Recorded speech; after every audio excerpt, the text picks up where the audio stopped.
Do you know about a sickness called facial arteriovenous malformation? I was born with it. It made a big bump grow in the middle of my face. This sickness is something you're born with. It happens when your arteries and veins, which usually do different jobs, get connected. This lets blood flow between them, making a big blood clot. I had to have lots of surgeries when I was young, but each surgery made my face look even more strange. When I was in school, especially in elementary school, the boys in my class teased me a lot. Because of this problem with my face, I felt really bad about myself. No matter how hard I tried, I couldn't hide it. I thought I would never find love or get married.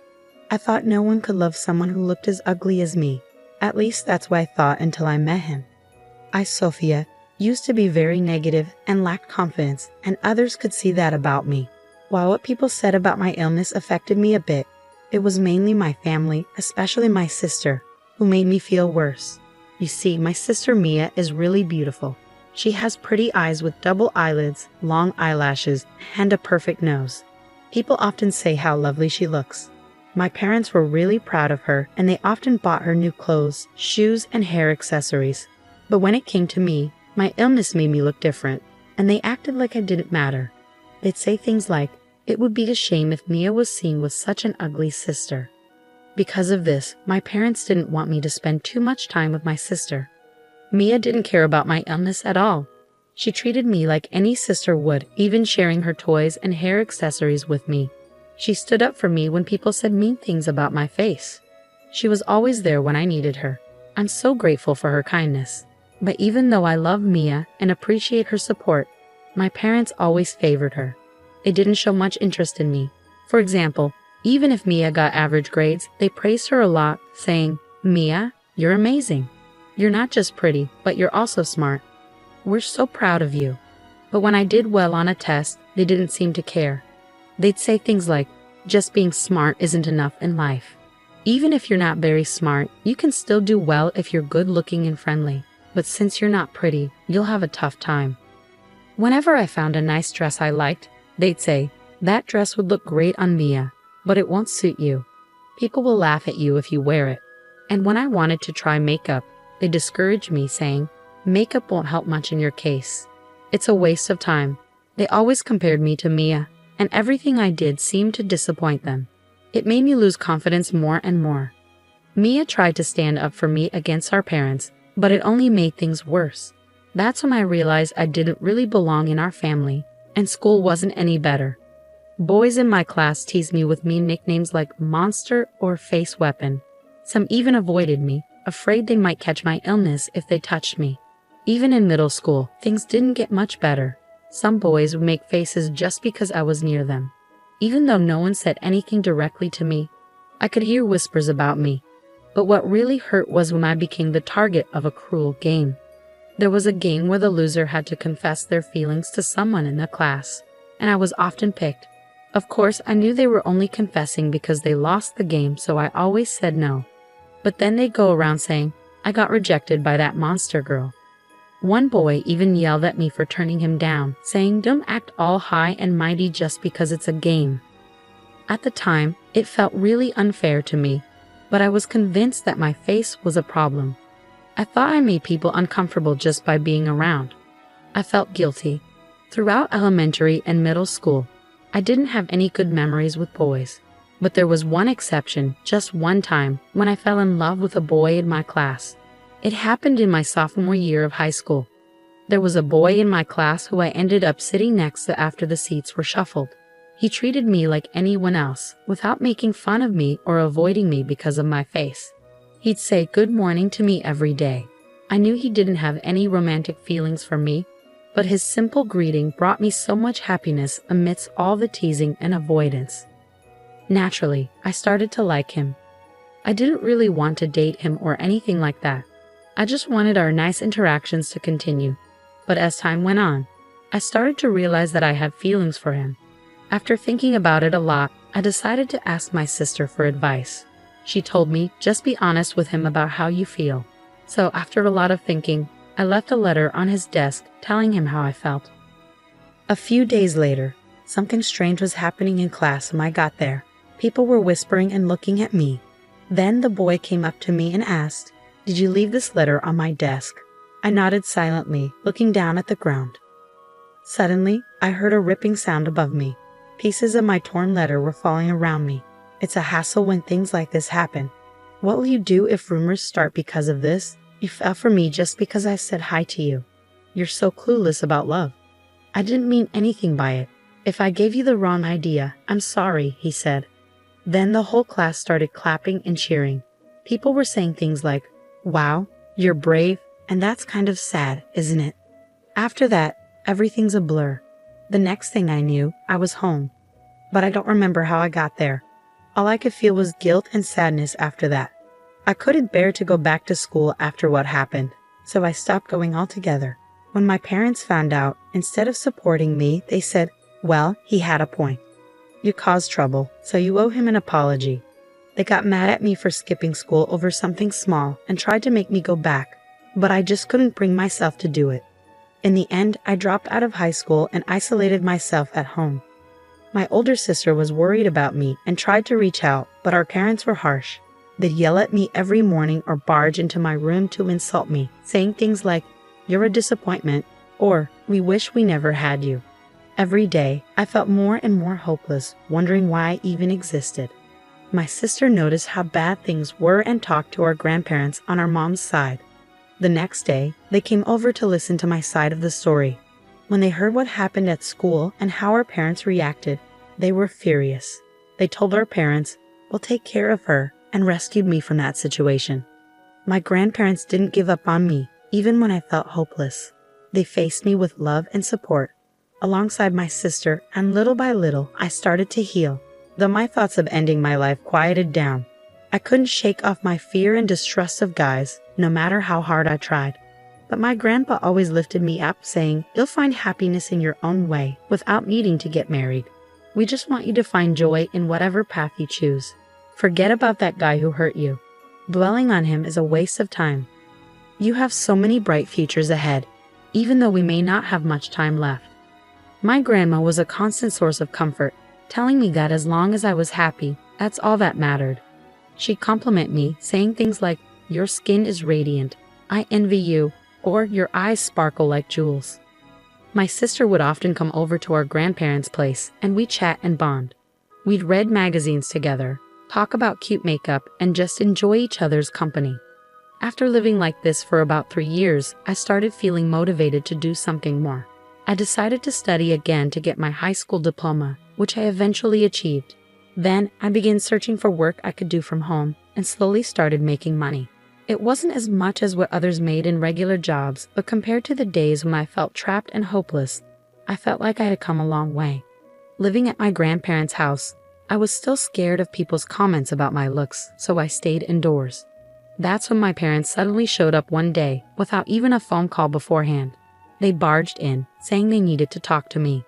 Out of the blue, they said, "There's a marriage proposal for you. The guy is the son of someone important in a medical foundation. He apparently has his own issues and struggles to find a partner, so they're suggesting you. Isn't this great? He's wealthy and he's willing to take someone like you, who's seen as a burden on society." I was shocked by this sudden news, but my grandparents stepped in to support me. They argued that it wasn't fair to make such a big decision without considering my feelings. My dad, sounding convincing, said, "This might be her only chance. She's been through so much because of how she looks. Why not see this as an opportunity for her to be happy?" I looked at the guy's photo in the marriage document.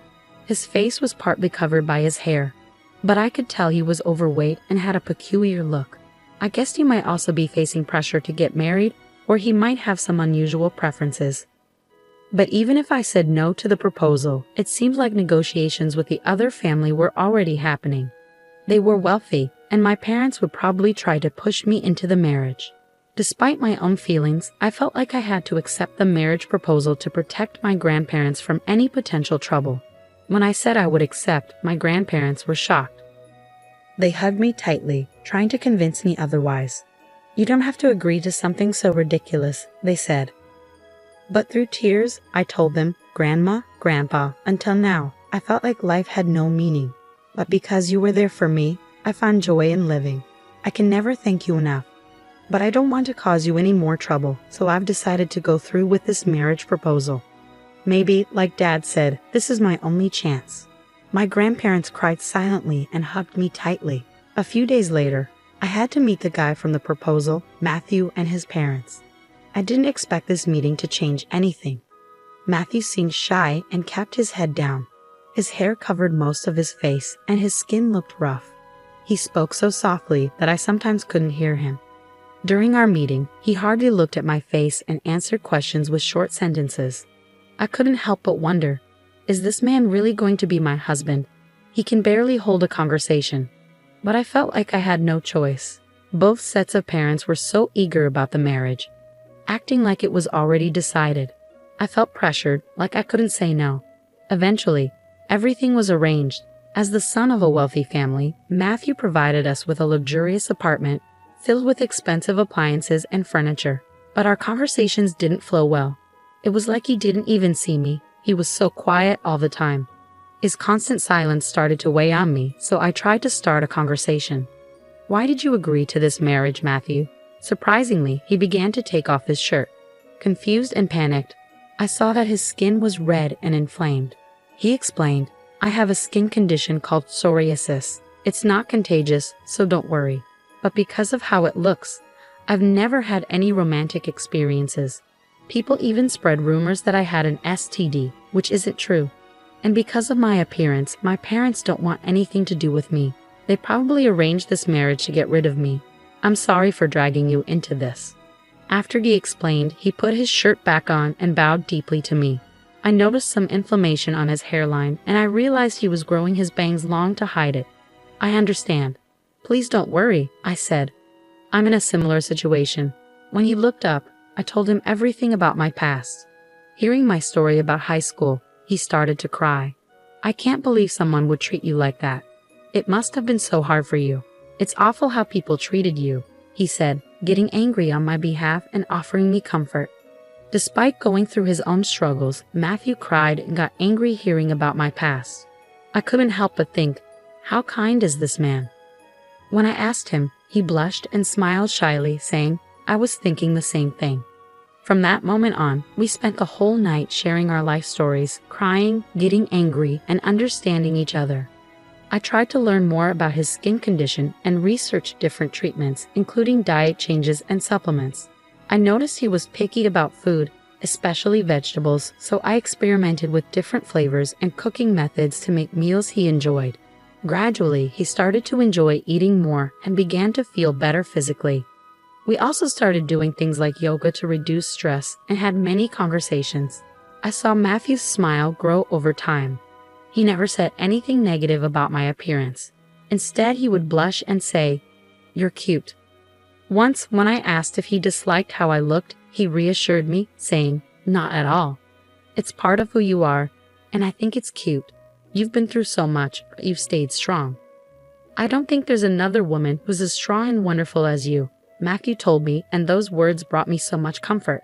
Over the next few years, we worked on a plan to improve his skin condition. His inflammation started to calm down, and the redness on his hairline became less noticeable. Plus, with his disciplined lifestyle, he lost weight and transformed into a slim and handsome Matthew. I couldn't help but fall in love with him all over again when he trimmed his bangs. It suited him so well. Matthew, who used to be shy about his skin condition, said, "I feel a bit embarrassed to show Sophia." But as he gained confidence, people at his office started to see him differently. He hadn't told anyone about his disease before, thinking they wouldn't understand. But when he finally opened up, he was surprised that everyone accepted him. They even said, "Why didn't you tell us earlier? Trust us more." One day, as we were enjoying our time together, Matthew suddenly suggested, "Hey, what do you think about having a wedding ceremony?" Even though I had become a bit more positive since marrying him, the idea of facing a large crowd still scared me. When I hesitated, he reassured me, saying, "If you really don't like the idea, we don't have to do it." But I thought it would be a nice way to thank the people at my company who supported me. And it's all thanks to you, Sophia, that I can even think about this. The old me would have never considered a wedding because I was too ashamed of my skin condition. But with your help, my symptoms have improved, and I feel like I can face the future more confidently. His kind words touched me, and after thinking it over, I decided to take a step forward and agree to have a wedding ceremony. Since I didn't have many friends, I only invited my parents, grandparents, and my sister. However, less than 4 months before the wedding, my sister found out she was pregnant and decided to avoid gatherings for safety reasons. So in the end, only my parents and grandparents attended. My grandparents were happy to be there, but my parents clearly weren't thrilled about it. Despite their disapproval, they couldn't refuse due to their status, so they reluctantly came. The same went for Matthew's parents. They didn't seem pleased, but because some of their associates and acquaintances were attending, they reluctantly agreed to come.